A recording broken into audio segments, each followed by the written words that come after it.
মাঝ সমুদ্রে জ্বলছে মার্কিন রণতরী।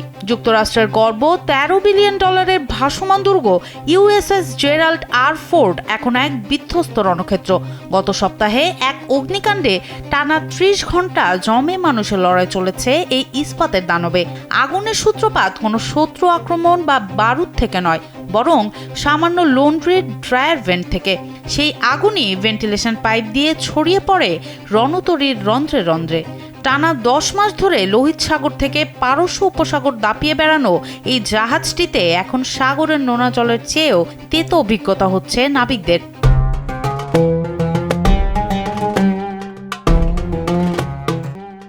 একদিনের বেশি সময় ধরে লড়াই করে নাবিকরা আগুন নিয়ন্ত্রণে আনলেও রেখে গেছে ধ্বংসের চিহ্ন।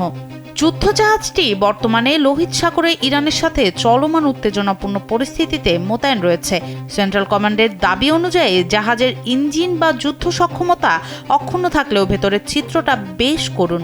আগুনের ধোঁয়ায় অনেক নাবিক অসুস্থ হয়ে পড়েছেন আর থাকার জায়গা হারিয়েছেন অন্তত 600 জন। বিশ্বের সবচেয়ে শক্তিশালী এই জাহাজের মেঝে বা টেবিলের ওপর এখন রাত কাটছে শত শত সেনার। দীর্ঘ মোতায়েনের ক্লান্তি আর এই অগ্নিকাণ্ড মিলে 4500 ক্রুর জীবন এখন চরম অস্বস্তিকর হয়ে উঠেছে। প্রযুক্তিগত উৎকর্ষের আড়ালে রক্ষণাবেক্ষণের অভাব আর যন্ত্রপাতির ওপর অতিরিক্ত চাপই এই দুর্ঘটনার মূল কারণ বলে মনে করছেন বিশেষজ্ঞরা।